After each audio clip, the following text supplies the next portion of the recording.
Okay, Maamar Veata Tetzaveh part 3, and first we'll recap.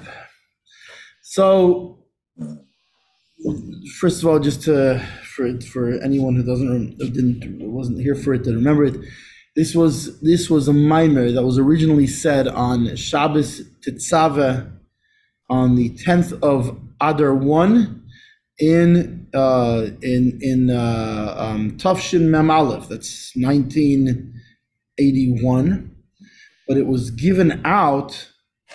It was published in a pamphlet on Purim Katan, right, which means the same day as Purim, but in Adar 1, of Tafshin Nun Beis, 1992.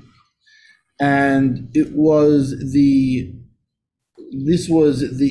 Kuntrus was actually one of the ones that was printed that the Rebbe gave out, and it was the last one that the Rebbe gave out. So in a sense, it's looked at as his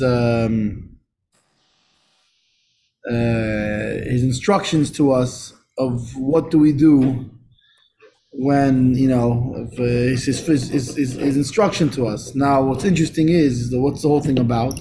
The whole thing is about what does it mean to be connected to a Rebbe. What's the role of the Rebbe and what's the role of the people? So it's not just that it happened to be the last one, but in addition, it's very on target when it comes to telling us what we're supposed to do. And after all, you had in Chabad Hasidim, you had for already since the times of the Alter Rebbe that everybody was used to. You have a Rebbe that you can ask questions, and who's going to tell you, sort of minute by minute what you need to do.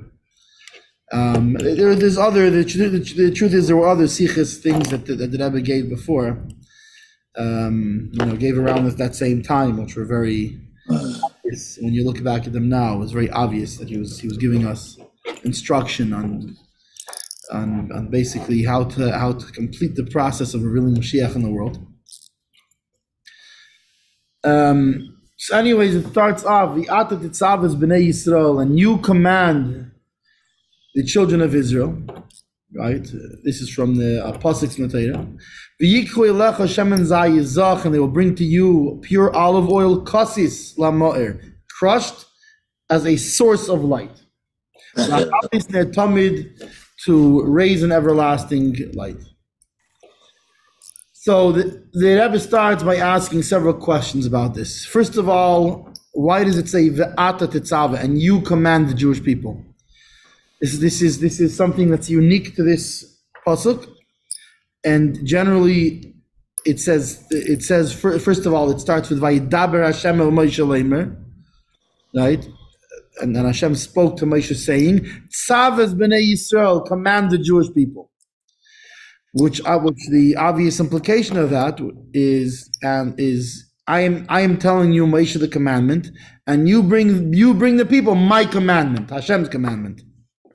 The Veata Tetzaveh, and you command, has a different implication. It sounds like Moshe is the one doing the commanding. So, which is a very strange thing. Is Moshe not, after all, a mere messenger of Hashem to bring us Hashem's word and Hashem's commandment? The second question is, it says, and they will bring to you, to Moshe Rabbeinu, the oil. Why are they bringing oil to Moshe? Right? It seems a little odd that they would be bringing oil to Moshe.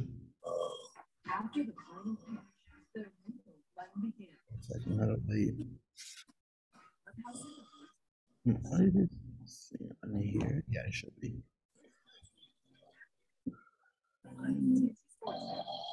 It have to be in the other. There we go.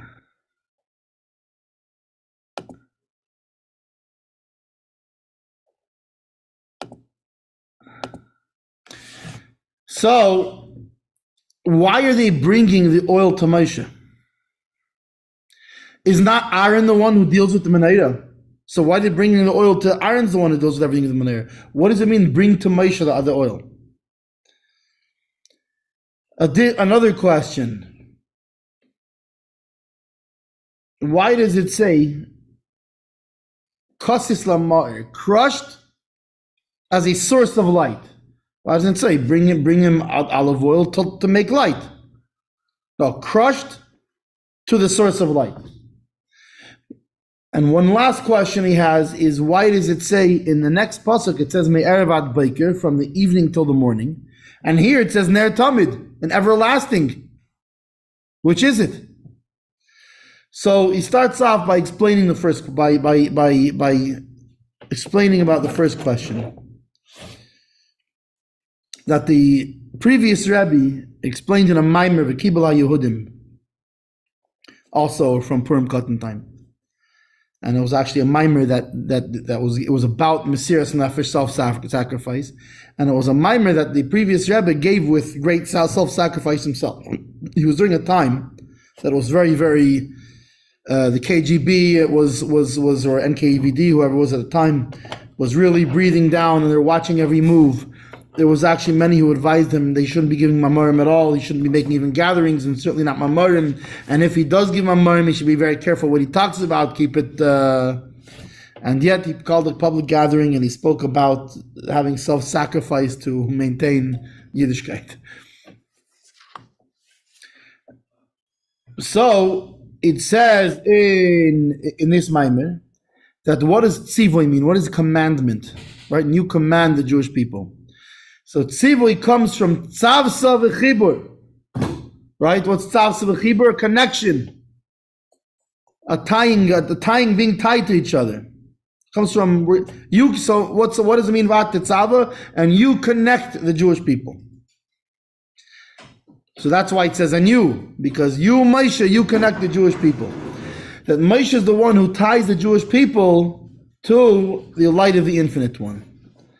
Now, through this, that he influences. Oh, we have our director here again. Yeah. Oh, through this, that Moshe is tying the Jewish people. Through this, he himself is also elevated. Right, like we know that even though Moshe is the head and the Jewish people are like the feet, right? Like Moshe himself says, he says, Sheish mes elef ragli azah shanicha bekirbei. 600,000 feet are this nation that I'm among them. That the people were like the feet and Moshe is the head. That Moshe is the one who figures out what to do, and we're the ones who need to carry it out. So, just like by a head, even though a head is so much greater than feet, the head is not going anywhere without feet. Where's the head going? Unless a head can roll very much, Chaim. Okay, yeah, there's no, he's not going anywhere.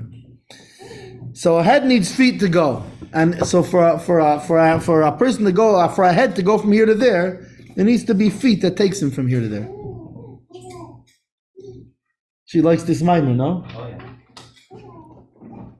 And so therefore, when Moshe connects the Jewish people, but through that, the Jewish people elevate Moshe also. And this is why it says, and they will bring to you oil. What does it mean they'll bring to you oil? They'll bring to you oil, meaning they will elevate you. So that's why it says they'll bring to you, to Moshe, oil. It's okay. When we're live, it's the same chaos. Don't worry.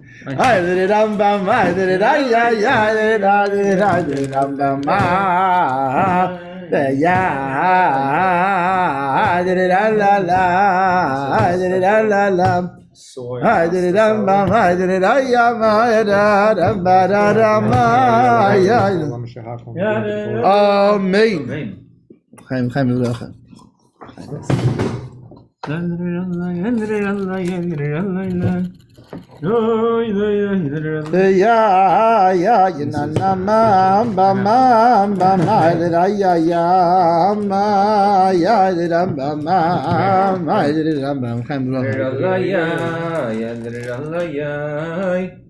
I'm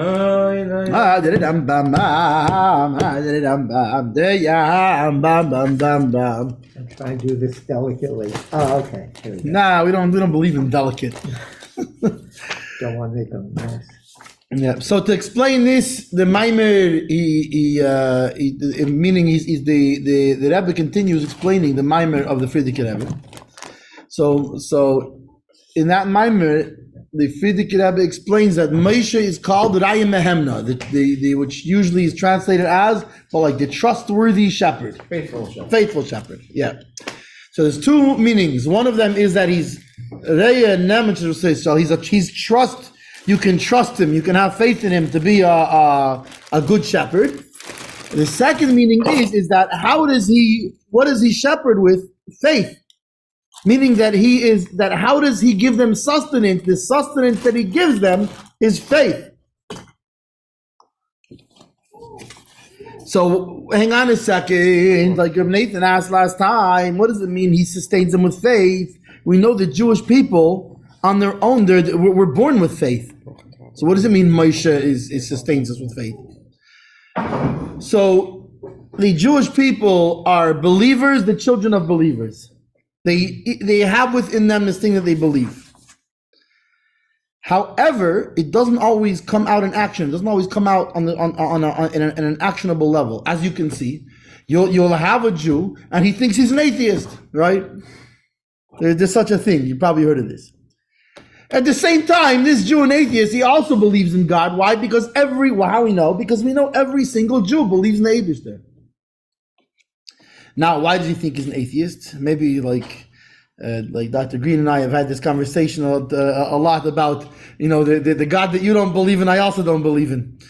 In other words, the God that people think this is God. If that's God, then I'm an atheist. I don't believe in this God. But every Jew believes, but it can stay in what's called makif, in a surrounding way. What does it mean surrounding? It means it doesn't become internalized. It doesn't really take a hold in the vessel. So what does Moshe do? Moshe makes that it should come out in a revealed way, and not just revealed, but in a way of action. In other words, not just in a way, because you can. Let's introduce both sides of that coin, right? Because we have the atheist that says he doesn't believe in God, but he's a Jew. We know he does believe in God.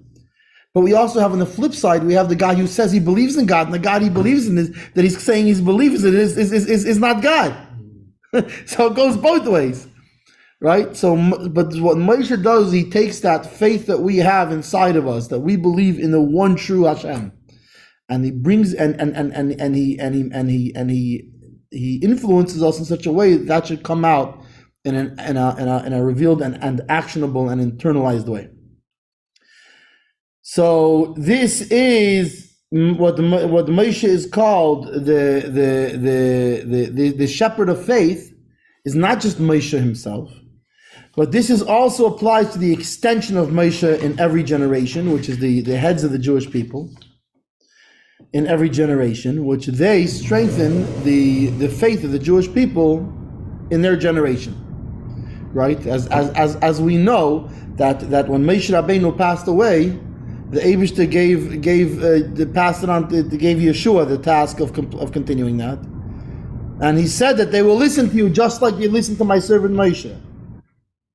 Right, that's in the second parak of Yeshua. So we see Yeshua wasn't like this new thing. Okay, now Moshe's gone. Now there's this brand new concept.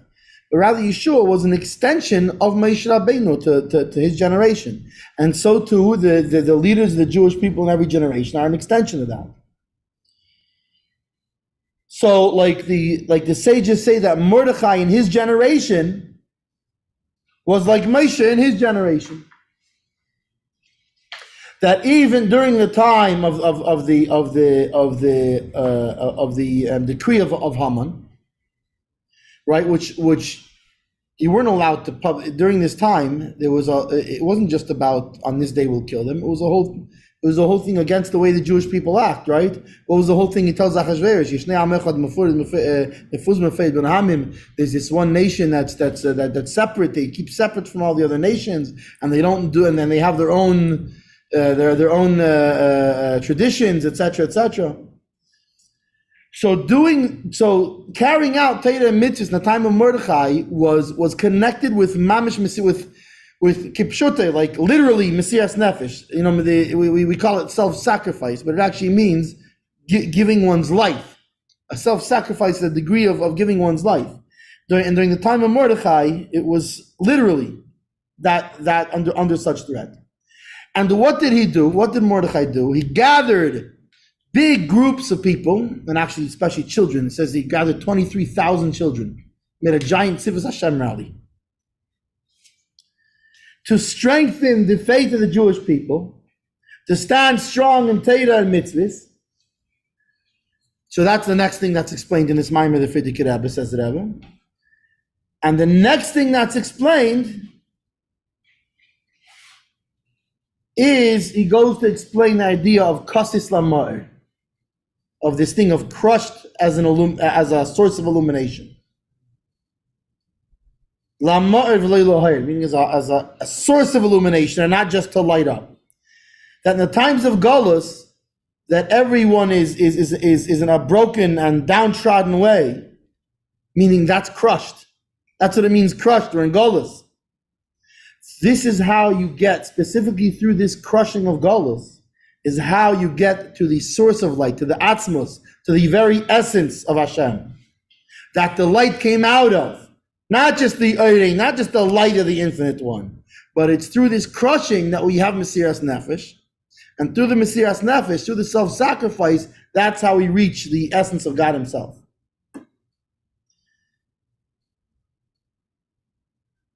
So we need to understand, first of all, why are these two ideas connected? The one that Moshe and the extension of him in every generation is the Raya Mehemna, is the shepherd of faith. What's the connection between that and crushed as a source of illumination? Why are they connected? Because the previous Rebbe brings them one after the other. And specifically, he brings first the idea of Moshe as the shepherd of faith, and then the idea following that, it brings this idea of crushed as a source of illumination. So the explanation of the original pasuk that we're talking about, Veata Tetzaveh, a new command, comes. So he's going to bring another two things that are brought together, one after the other, and which one comes before. The thing that he explained, which in this Maamar is the first thing that was explained, that was brought down, right? Veata Tetzaveh, that Moshe makes a connection and he connects the Jewish people.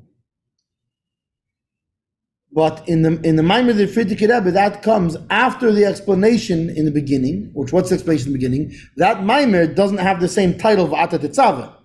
That Maamar starts with the Kibul HaYehudim, and the Jewish people accepted upon themselves. That during the times of Purim, they accepted upon themselves that which they began to do. So it explains in that Maamar that they accepted what they began in the times of Matan Torah. 1 second, I think Nathan's opening the door for somebody.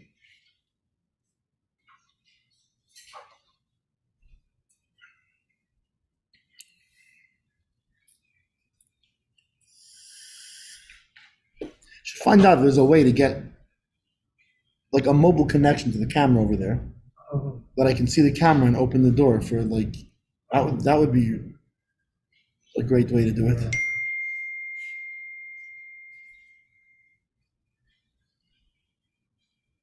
Oh, Mandy Cohen.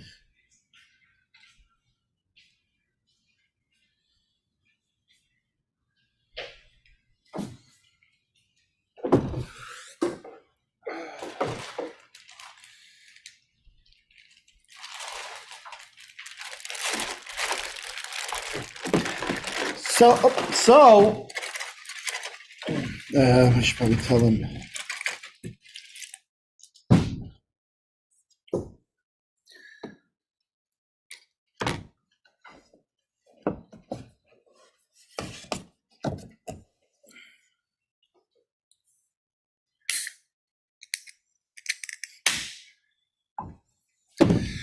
So he explains that Maamar starts off, and they accepted that which they began at the giving of the Torah at Sinai was only a beginning. And the times of Purim by Achashverosh, by the decree of Haman, that was when they really accepted it. The Kibbul HaYehudim, and the Jews accepted it.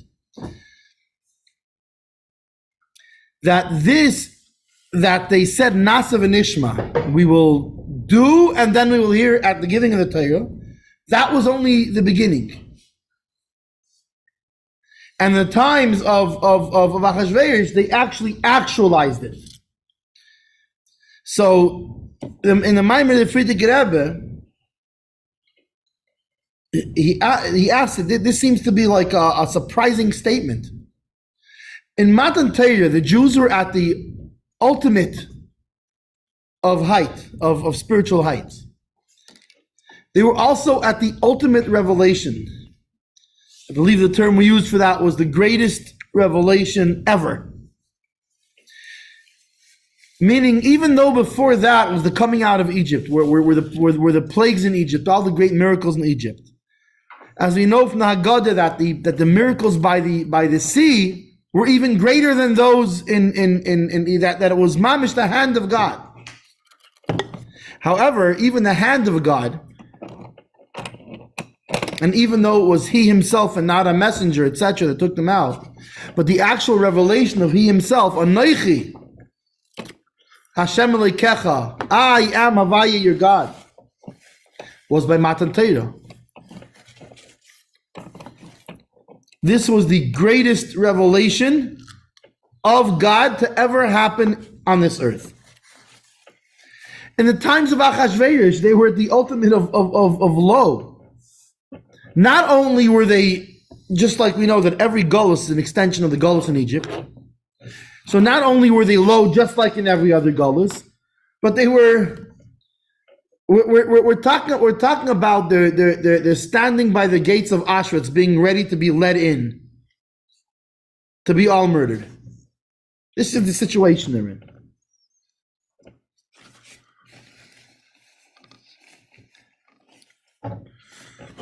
I can, it's clear that the degree to which God was there, but I can tell you that those standing by Auschwitz, it might have been very hard to be seeing a revelation of Him at that moment. All the questions arise of how do you even do this to your Jewish people?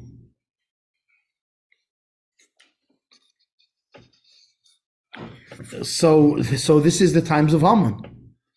Was you at the? It's a time of the ultimate low.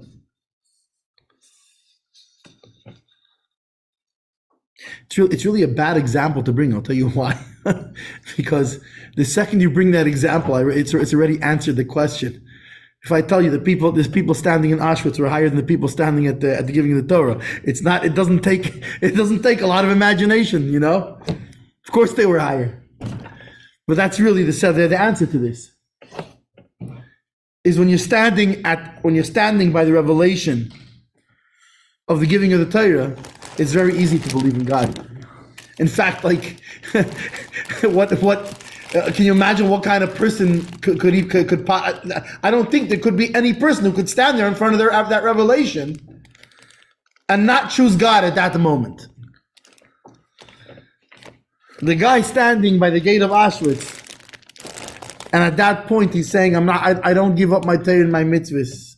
You are Hashem, my God. You are my only God. I will never give you up. I will never give my Judaism up. Now that's something. And that's the whole thing by Haman, is that their doing of Torah and mitzvahs was in a way of Mesiras Nefesh.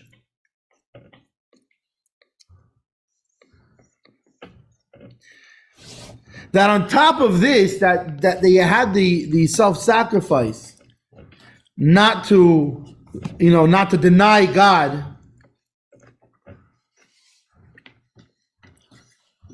but they also had specifically on the Torah and mitzvahs. To the, listen, I don't deny God. I believe in God, but right now we're in a place of danger. So we have to not focus on the Torah mitzvahs right now. We have to, focus on survival. Nope. What was their focus on? They had specifically self-sacrifice on doing Torah mitzvahs to the point where they got together. They got together big groups in public to learn Torah with self-sacrifice. Now, what awakened in them this self-sacrifice? It was Mordechai the Jew, Mordechai Yehudi, the Moshe of his generation. And this is the meaning of that the Jews, they received what they began to do, that during the times of the Torah was just the beginning, and it was by Purim, by the times of Haman, was the real acceptance, because through the fact that they were doing it with self-sacrifice, and not just self-sacrifice in theory, this was self-sacrifice in action. So the Torah and mitzvahs, their Torah and mitzvahs rose up to, in this sense, a higher level than even those that were at Sinai. And therefore, that's specifically when they had the proper receiving of the Torah. So, we can say that the explanation of Kasis Lamar, of crushed as a source of illumination, meaning he's now tying together all these parts, that through being crushed, right, being crushed of Galus, we reach the source of illumination. We reach Atzmos, the essence of God. That's why it takes a Galus like this to bring Mashiach, because in order to bring Mashiach, we have to reveal the essence of God, not just His light. We have to reveal His essence. That this is an explanation on why in the times of Haman specifically, they reached a higher level than Matan Torah, than the giving of the Torah. Why? Because Mesiras Nefesh, the self-sacrifice they had, and in this case they had the opportunity for self-sacrifice, not just in theory, not just in concept, not just in willingness, but to actually go out in a way of self-sacrifice. What causes this? What causes the self-sacrifice? It comes from the essence of the neshama, from the essence of the soul that's higher than revelation. Meaning, even though by the giving of the Torah was the highest revelation, but the self-sacrifice draws down something that's higher even than revelation. It's higher than revelation. It goes to the actual source of light. And through this, that during the times of Mordechai, unlike the times of the giving of the Torah, they were in a situation of crushed. So that crushed revealed the essence of the soul, and therefore they had Mesiras Nefesh. They had self-sacrifice.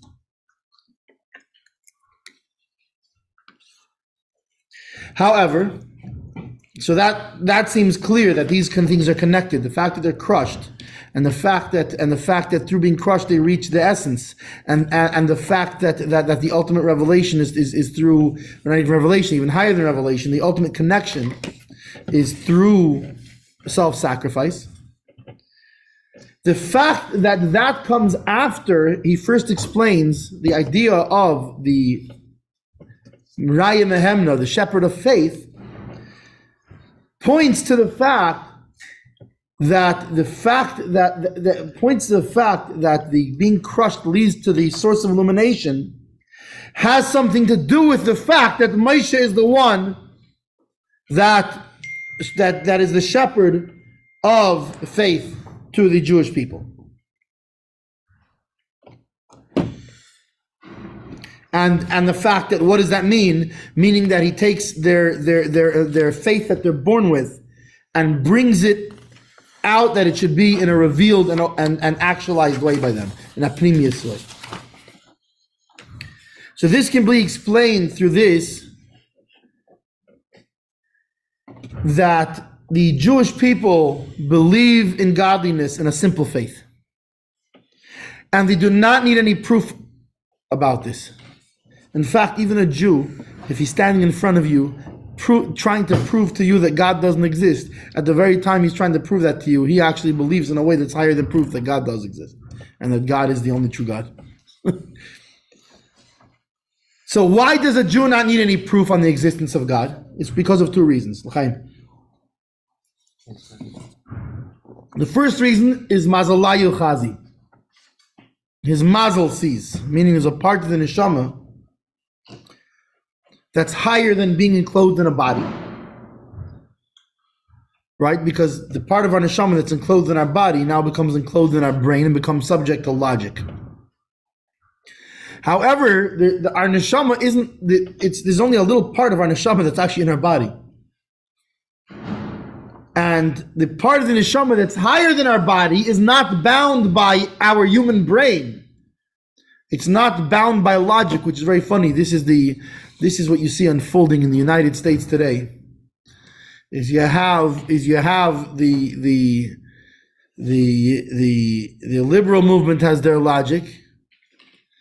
What does the conservative movement do? They try to explain, but this is not logical, because logically man and woman and X chromosomes, Y chromosomes, etc.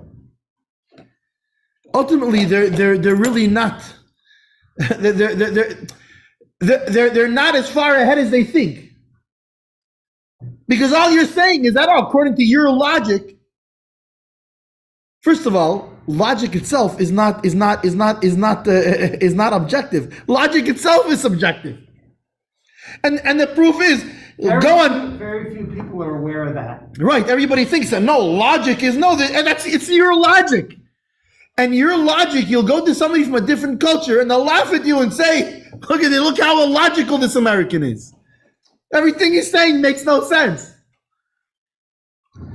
Another example would be, if I would come now and explain with very, very good logic that the earth is flat, even though they have figured out with their logic that it's round, just like we already knew it was round, but like if you were to tell somebody that it's round when they were saying it's flat.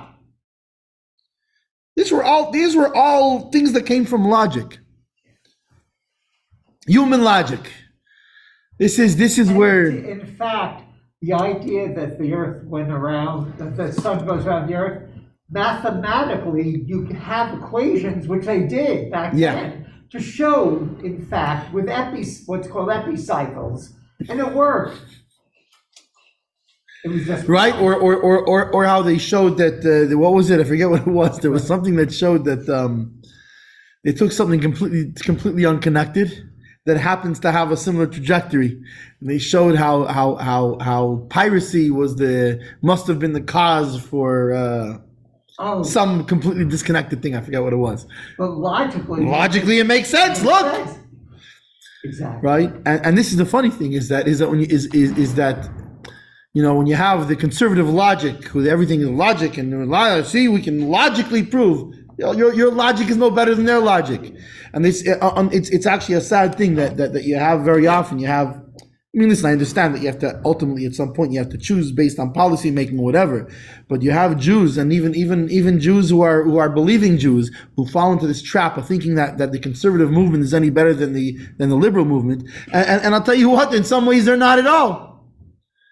Because what you see there is the conservative movement's purpose is fighting the liberal movement. The liberal movement's purpose is fighting the conservative movement. Neither of them actually make any sense. Exactly.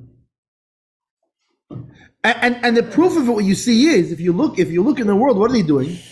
Right? For example, masks. What does a mask have to do with conservative or liberal? A mask. Okay, let me look at my situation. Here's the data as far as I can tell, and here's my age, and here's my what's it called, and here's what they're saying about it. Either it helps, it doesn't help, but what's it called? There's no reason for masks to be worn religiously And there's no reason to on the flip side, to like anyone wearing a mask. Oh, you're wearing a mask. Oh, like in either way, like it's either you're falling to their insane logic or their insane logic. You know, it's and this is the thing, is the only true logic is his logic. Right? That's why we have a Torah, because the Torah is his logic. His logic is infallible completely. It is absolutely true, and it's always spot on, whether it makes sense to you or whether it doesn't make sense to you. But it's a shame, because sometimes you have people in even in Orthodox Judaism who like a lot, especially in Orthodox Judaism, who align themselves to like the conservative movement.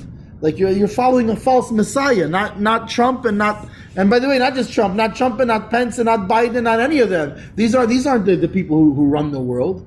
Since when does a Jew put his faith in these people? Yeah. I still remember. I remember by a Farbrengen once. And it was right before the second Trump election. And somebody's there. He says, "Oh, Trump has to win." What do you mean Trump has to win? So first of all, he doesn't have to win.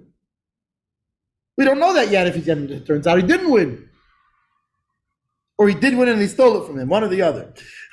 But the bottom line is, what do you mean Trump has to win? So what you're telling me then is God is not great enough to be able to run his world the way he sees fit if Biden becomes president. So you're telling me Biden is more powerful than God.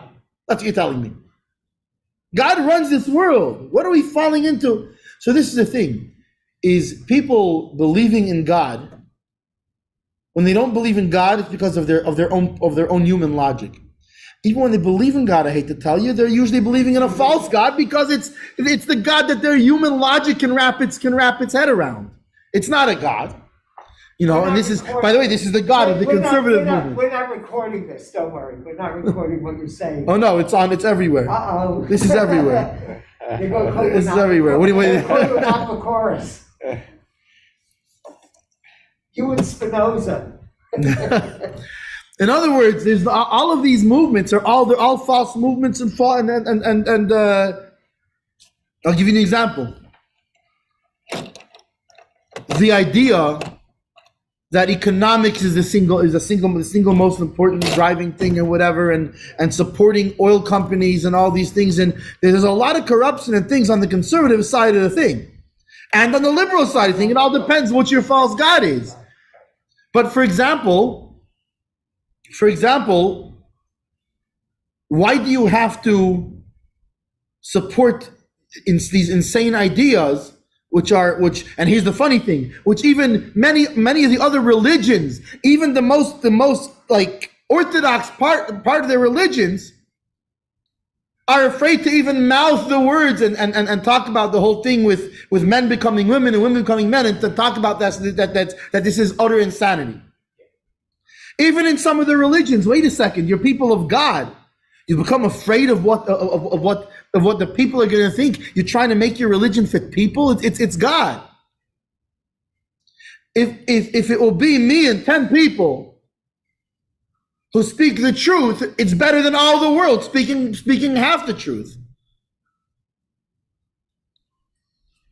By the time this gets on all the channels, it'll be me and 10 people. But it's okay, as long as Dr. Green and Reb Nathan are among those. It could be even 3 people. We're happy.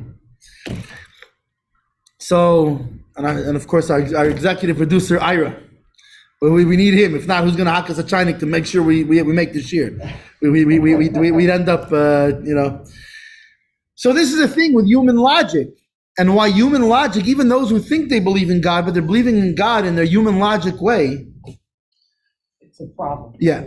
So why does a Jew believe in God? And why does he have a simple faith? It's because his faith comes from above the brain. It comes from above the human brain and the human logic.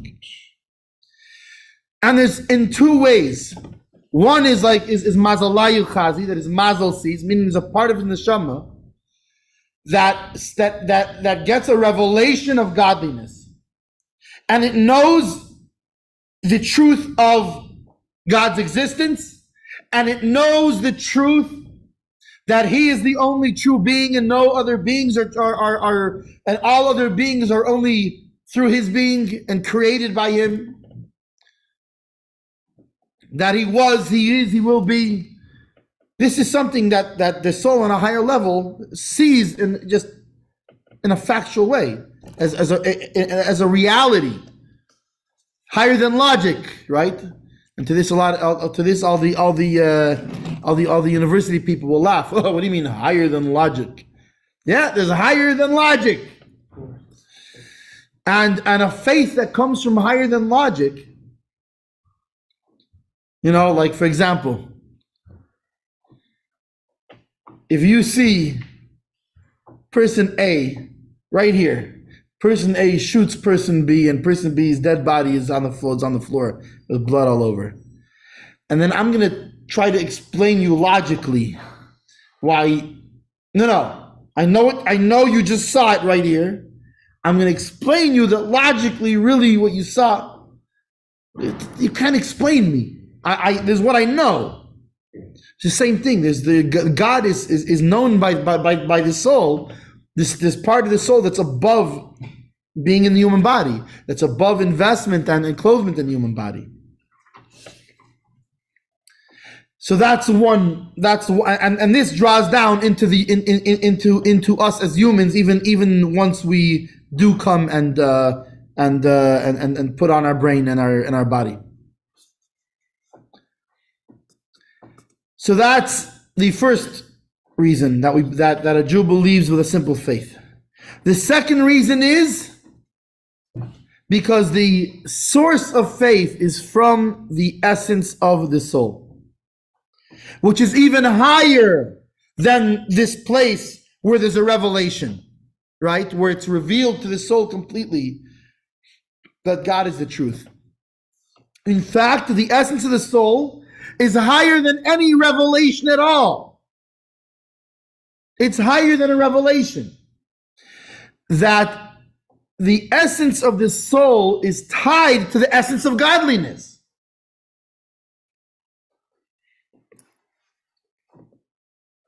So this tie, it's an essential tie. The essence of the soul and the essence of godliness, it's a bond that's an essential bond. Is that what they call the sovev? Like there's a maki? No, this would be essentially higher than Sovev even. Oh. This is etzem.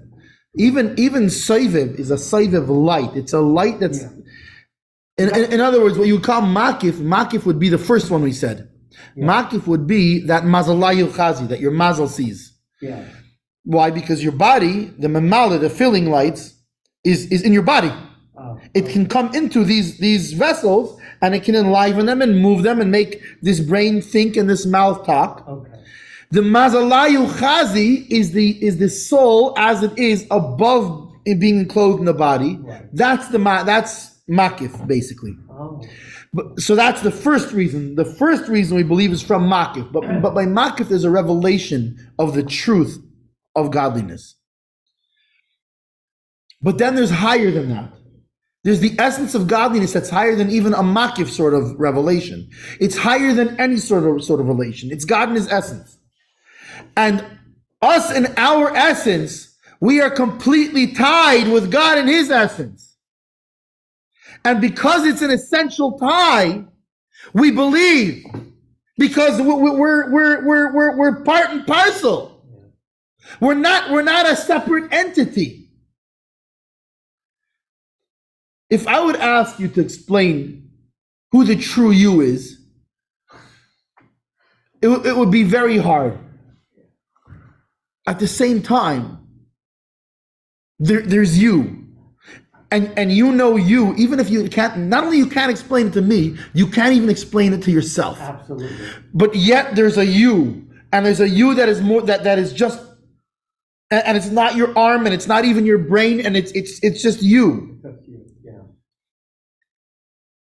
So that's the way that we're connected, and therefore it's not only higher than logic; it's even higher than any sort of revelation.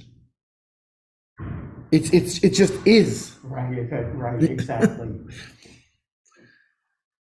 So one of the differences between these two ways of how we get faith. Oh, and look at that. He actually says it exactly that way. Is that the faith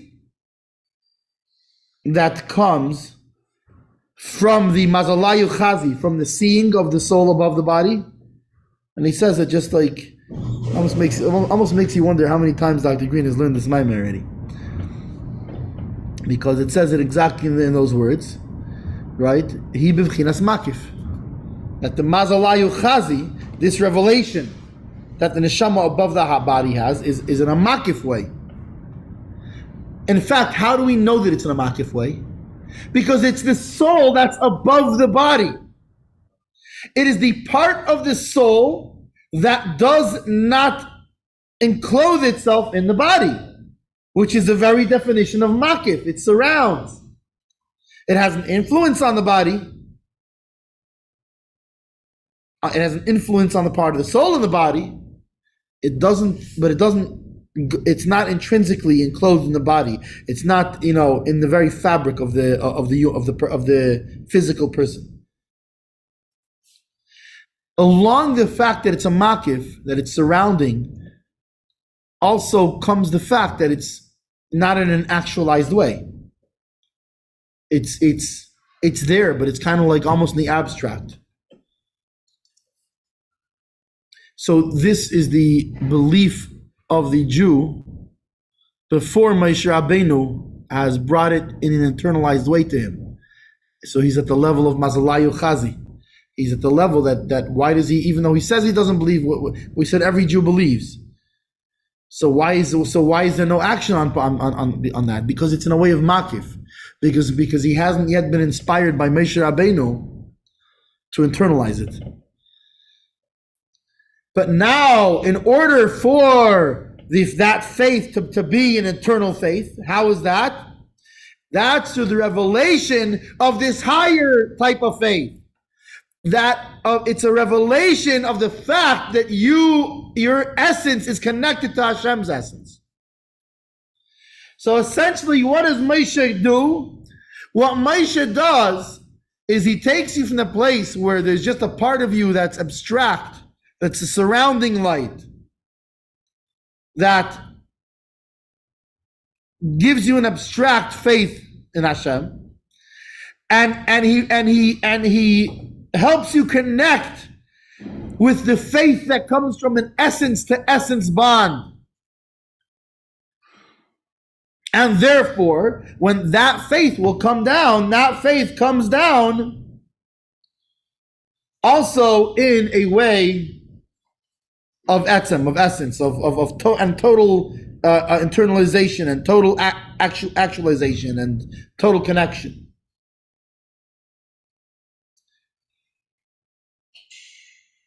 Now, what's interesting is that how do we know that the etzem, right, the yechida, well, the etzem is not a makif and abstract thing, because it's not like the part of the soul that sees this has this revelation, right? It doesn't go into the body, but the essence of the soul, it's the essence of that part of the soul that's exactly the same, like it's the essence of this part of the soul that's in the body. Essence is essence. And see, that's the thing. Like, let's go back to talking about like the essential you, right? Hey, so the essential you, Mandy, Machal Chaim, something. Take a beer. It's still nice and cold. These are actually nice ones. Yeah. So the essence of you, right, Dr. Green? You know how there's different levels of you, and different. There's different there's different throughout history. There've been different psychotics who've explained it differently, right? What do they call it? The ego, the ud, all these things. Id, the chveis. There's all these different and there's other people who bring it down in different. Okay, but what's interesting is no matter how you split it, the essential you is the essence of all of those separations, all those different versions, every one of them. And that's why, unlike the makif type of the surrounding type of faith that comes from a revelation of a part that's in a sense disconnected from you, the faith that you have from your essential connection with God is because of the essential nature of your connection with Him, of the essence of you with the essence of Him. And therefore, it connects in every part of you and every part of Him in its essence. And so in this way, we can connect all the things so far in the Maamar, is that the crushed as the source of illumination comes it comes after he explained the concept. Comes after the concept of what he explained first of that the Moshe Rabbeinu and his extension is the shepherd of faith, because that Moshe sustains the people with faith, that it should be in an internal way, is through this that he reveals the essence of their soul, and he reveals its essence connection with the essence of God. Like he explains in the Maamar, so this is the Rebbe talking about the Maamar of the Lubavitcher Rebbe, that in order to reach to the source of light is through crushed. That's in the times of Golos. That this, meaning the main revelation, comes why? From self-sacrifice. Like we said before, like we'll continue in a second. We'll take a short pause for station identification, as well as to open up the what do you call it, the treasure houses. It's good, bro. It's good. He's killing it. Yeah, he's killing it. You guys on the review? Yeah. Good guys. Yeah, he's on it. I want to come every week. Just he tells me too early. Too early. Yeah. It's like it needs to be like a spur of the moment thing. So you can set a reminder on your phone for 5 minutes before. That never works. Nah, he wants real Chaim to have that also. I'll take that. Yellow or white? Yellow. Por favor. Yeah. Right, Dr. Green? Right. I'm sorry. He's doing a great job. He's doing a great job. Yeah, he's really killing it. Do you guys learn like the same minor over one period of time? Sometimes. I think we've been moving towards that. We used to start a new one like every week. But let me get also like water and something things. But this is like Veata Tetzaveh is the last Maamar that the Rebbe gave, and we're approaching Gimel Tammuz, which is the day that the Rebbe passed. So people generally start learning that Maamar leading up to it. Right, it's not like just the last one, but also that it's the it's whole like his idea of message. the Rebbe, and what is it? Essentially, what does it mean to be connected to a Rebbe? What's the whole idea there? Isn't that the shepherd? Yeah, Simon. Exactly. That's this one? Yeah. No, it's the only Yeah. minor I ever Ha Man, they still got it, baby. No, let me rephrase that. It's the only minor that I ever like taught in the converse. Usually, in the converse, this guy's teaching me. This was the only minor where I was doing the teaching. Yeah, this is the essential. Oh, we have cups here.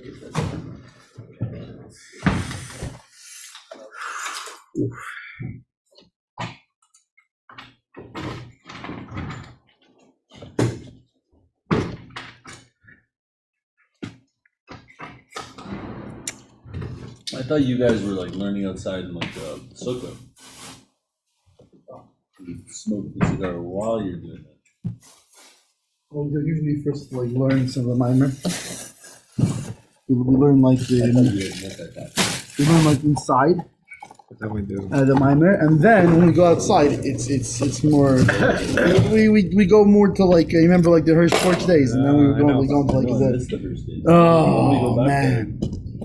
Oh man, that was the revelation of Why don't Atzvus. we go back there? Well, we do the same thing out here just now. Yeah, but it's, You want some of this? You like the I'll take smoky a little smoke? bit of it. Yeah, I do actually. Smoke. I bought it for her. So that's all I got. yeah. Because for like on You seen her Shabbos. show up here? You mean on he's here every Shabbos? The whole Here. what? Once a night here. Want some of this? I think it starts after his night time. Why don't you go back to his place? It's gotta be. I don't know. It's just what's it called? I mean, Rabbi.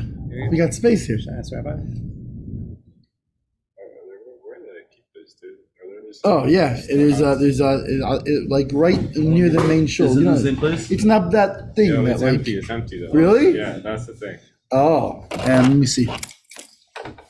She doesn't do too much of the time. Yeah, must be right. Let me see. I'm talking about it, not the whole week once. Yeah. I don't know the difference.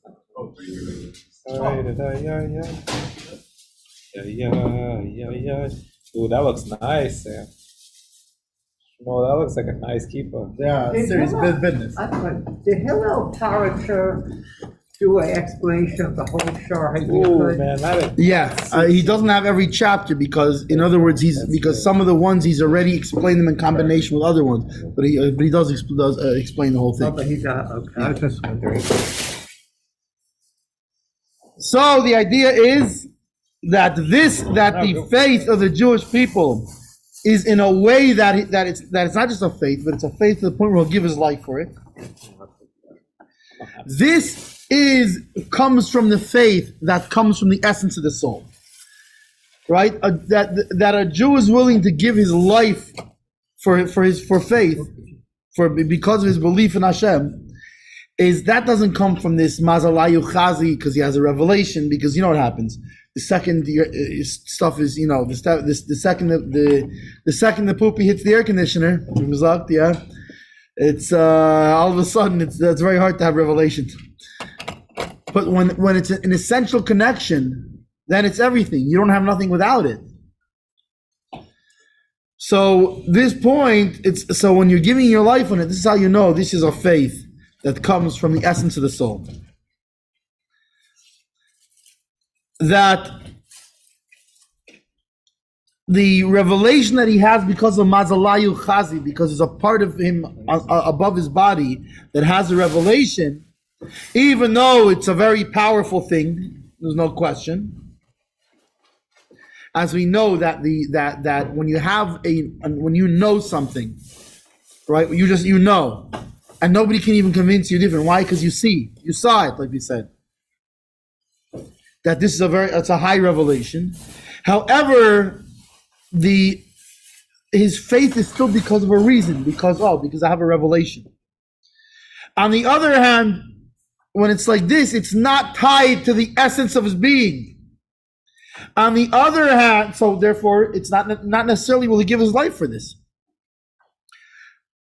On the other hand, the fact that the Jew has a self-sacrifice to the point that he'll give his life for it, when he has a faith that's the point where he'll give his life for it, this is because his faith in godliness is his essence. It is the Jew's essence. It's not that there's me and there's my faith in God. It's that my essence is totally tied to the essence of God, and my faith in God is my essence. And therefore, it's impossible for him to be in denial or to go against it. And to this we can explain this, that Moshe is the shepherd of faith, meaning that he sustains the Jewish people with emunah, with faith. This is also in connection with the leaders of the Jewish people in every generation, the extension of Moshe in every generation. That they strengthen the faith of the Jewish people, that they should stand in self-sacrifice in doing Torah and mitzvahs. That at first glance, that Moshe feeds and sustains the people with faith, is because he influences them to keep Torah and mitzvahs. That through this comes their faith comes in a pnimius way, in a way that's internalized, that's actualized. That the shepherds of the Jewish people in every generation, they strengthen the faith. that it should be in a way of Mesiras Nefesh. But according to what we said above, we can say that it's not just that oh, he's influencing Torah and mitzvahs, and as a byproduct he strengthens the faith of the Jewish people, but rather that the whole idea, the whole concept of this faithful shepherd, of the Moshe Rabbeinu in every generation, is that he feeds and sustains the Jewish people with the faith itself. That the faith should be not just in a way of because of revelations. From this, that the neshama higher than the body sees godliness, but rather because of an essence connection of the Jew to God. And this, that Moshe draws this faith in an internal way,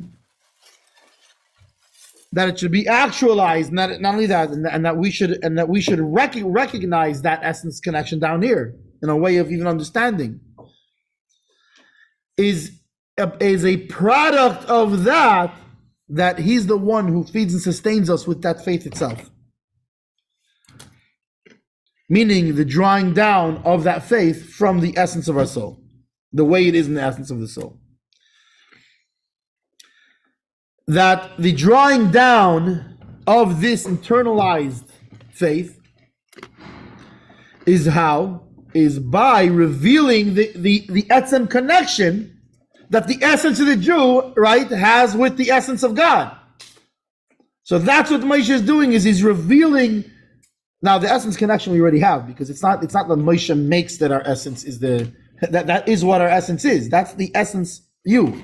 The essence Jew. That's what you are. That's what you are, man. You know, the essence Jew is completely tied with the essence of God. Moshe is the one that reveals that.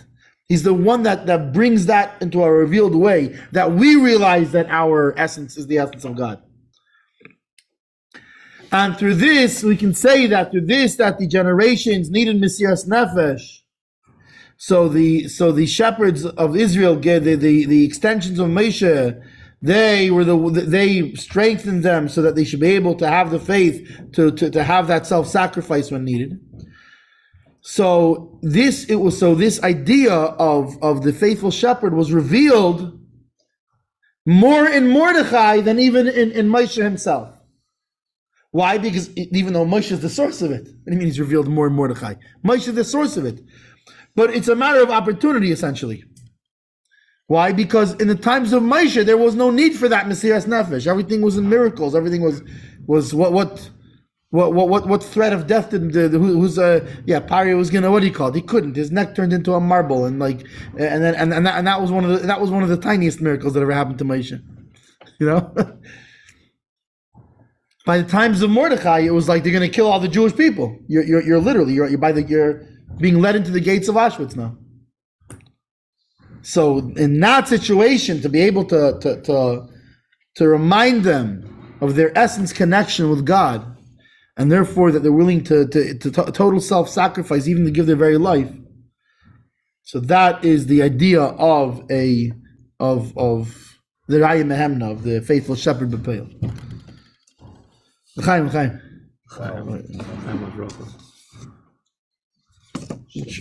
Which?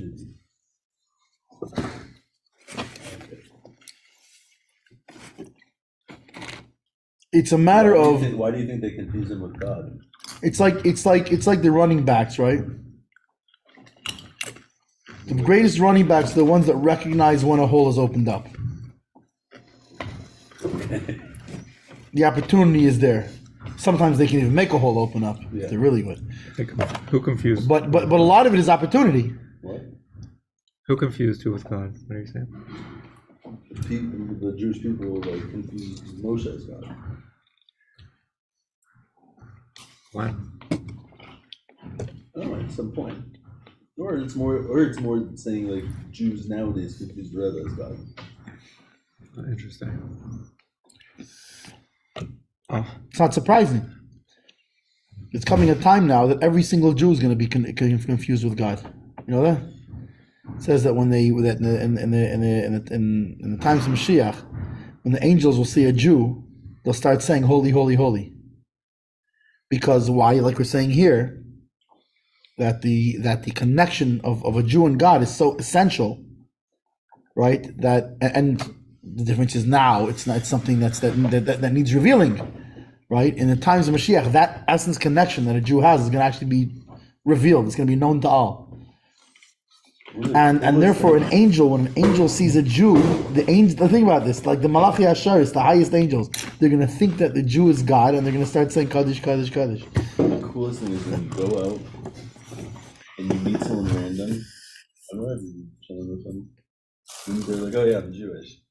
The bond that's created with that which is totally illogical, right? One, you felt a little bit before, but number two, it's just it creates this immeasurable bond. Isn't it funny? Like you're having this conversation, right?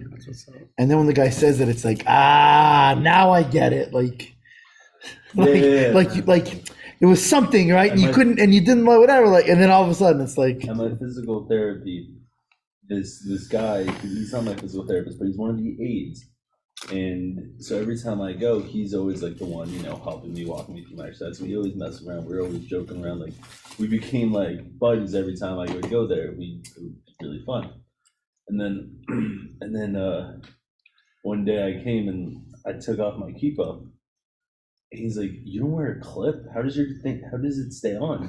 I was like, "What do you mean how does it stay on?" He's like, "Mine always falls off." I was like, "You're But here's the thing too, and that's the real thing, is that how many God is there? Okay, so if my essence is God and your essence is God, how many of us is there? So it's not just like, we have it's more than just like, we have a similar background. Because even people have a similar background, then you have because different people based on their personality and what their interests are. Right. Jews, I don't even care. Like right here, we're sitting here, and of course, what do? We talk about the Eibishter, because you know why? Because Jews like to talk about themselves. So what else can we talk about? We talk about Eibishter. It's the only thing we're connected to. It's the only thing we know. What are you going to? But the thing is, it doesn't make a difference, right? You can be into football, one can be into music, one can be into what's it called? It's a connection that's higher than all that. It's a connection. Why it's an etzem connection. And by the way, and that's why you saw so much that the Rebbe brought Jews from so many walks of life together, is because like he says here, what does a Rebbe do? He reveals, he helps you find that you are etzem, that you're essence. So he's helping us, all of us, find essence that automatically connects us because we're essence, and if we're essence, there's one God. So me and you are not even a different. There is no me and you. There's literally no me and you. So if there's no me and you, it's almost like I'll be like, well, my right hand doesn't like my left hand because my right hand's better at writing and my left hand is more into throwing footballs, and they don't have much to talk about. No, but they're at the end of the day, they got to hold the Kiddush cup together, they got to do it. So it is known that the Mesiras Nefesh in action on Torah mitzvahs of every Jew was on Purim by the times of Haman. That the Mesiras Nefesh, the self-sacrifice in the times of Chanukah, was mainly with Matisyahu and his sons. And actually we know that they had Matisyahu and his sons in a small band of it wasn't the whole the Jewish people in their entirety fighting in fact there were many Hellenists, right? There were people who more were inclined to give in to the Greek ways and whatever, and many. Yeah, and in fact one could say more than didn't. A sizable amount. Yeah. Really sizable. Jews were in the Olympics, in the Greek Olympics. Well, that makes sense. That makes sense. Jews are always in Hollywood. No, that's why some people say that Israel should not participate in the Olympics from a religious point of view. True. Why should they? Why are we lowering ourselves to that? No, nobody should. Know that. Nobody should be in the Olympics. Yeah. Different story. No, but you know what I mean? No, 100%. Anyway, so by Hanukkah, it was mainly Matisyahu and his sons, and a few crazy buchers from Tzvat, whatever, you know. Gina was the right man. Who? Gina. Like Bas Yaakov? No. It is. Oh. Ken Zion. But Matisyahu at that point was the right man. Yeah, well, for some people. Listen, you have your right man, I got my right man. Equality. Yeah. However, the self-sacrifice in the days of Haman was all Jews.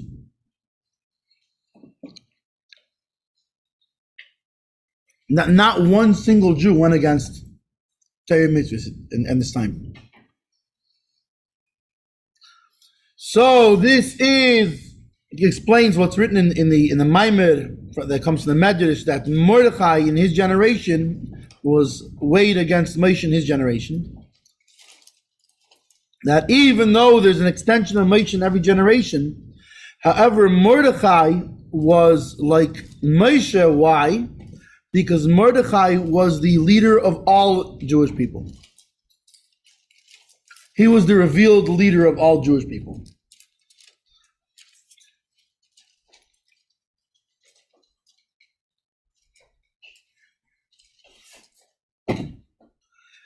And then the Rebbe continues that we can say that based on this that he brings in the Maamar, that Mordechai in his generation was weighed against Moshe of his generation.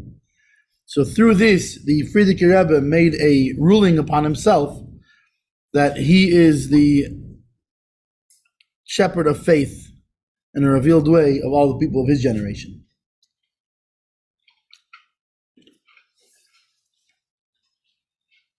And of course, obviously, we know that every Lubavitcher worth his salt is going to take that conclusion to the next step and say that the Rebbe, it was the Malamakim of the Lubavitcher Rebbe, was a shepherd of faith in his entire generation. So through this we can explain the connection and the order of things in the Maamar and the explanation of the Pasuk Veata Tetzaveh, a new command. That first he explains the meaning of a new command, the Jewish people. That Moshe is the one who connects the Jewish people to the light of the Infinite One. Through this, that he feeds and sustains them with faith. The next thing he explains is that also the leaders of the Jewish people in every generation, the extension of Moshe, they also strengthen the faith of the Jewish people. And like Mordechai, who was the Moshe of his generation, that he strengthened the faith of the Jews to stand strong in learning Torah and doing mitzvahs. And after this, the next thing he explains is the explanation of Kasis Lama'er, crushed to the source of illumination.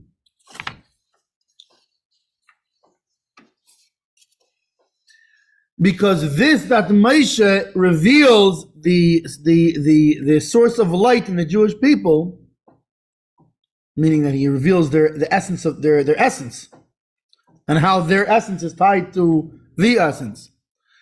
This is primarily through his extension in the times of Galus, that they awaken the Jewish people in self-sacrifice,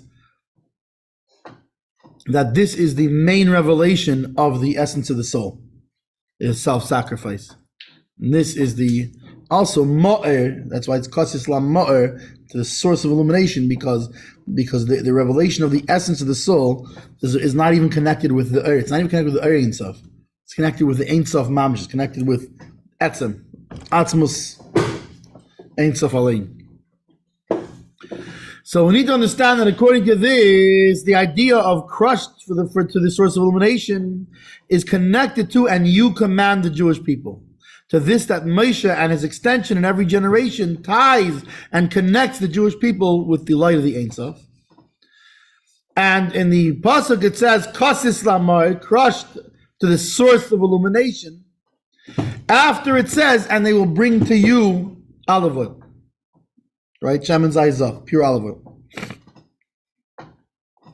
That we know that the idea of they will bring to Moshe, that the Jews bring it to Moshe, is that the Jewish people add light, they add an increased light in Moshe himself. Right? Meaning that the Rebbe connects us with Etzem. But he can't be there unless we're there. And not only that, but it's we're the ones who really his greatness is really is based on us, on what we do. The leader's nothing without his followers. Yeah. In other words, you have, all the Rebbe's Hasidim, right? It's not just. In other words, was the Rebbe in China? Well, in a way, yeah, but it's Hasidim were in China, and they bring the Rebbe there. Yeah, on the wall. You know that story there. No, I was just saying he's a picture on the wall. No, but there's a story that was by the Shluchim's convention. Okay, it was an interesting story. One of the Shluchim, who I'm trying to remember what it was exactly. I'm going to misquote some of it, but I'll give you the basic idea. One of the Shluchim, when he went there, so in China, and the local police, they came, they're making different problems, whatever.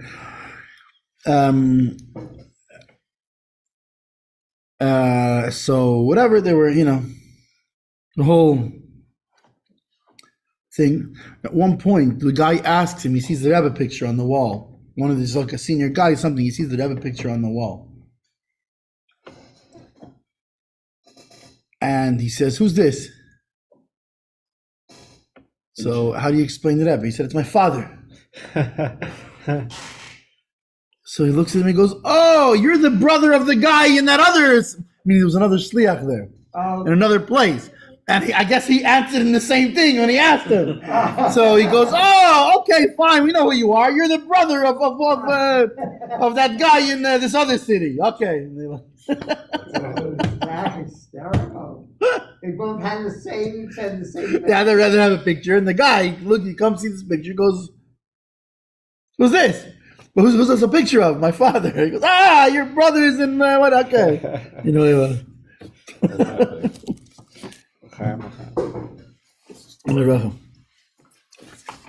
Now, let's see. Let's we're almost done. Let's get to the thing, and then in Mitzvah Hashem we can get to the cigar. So,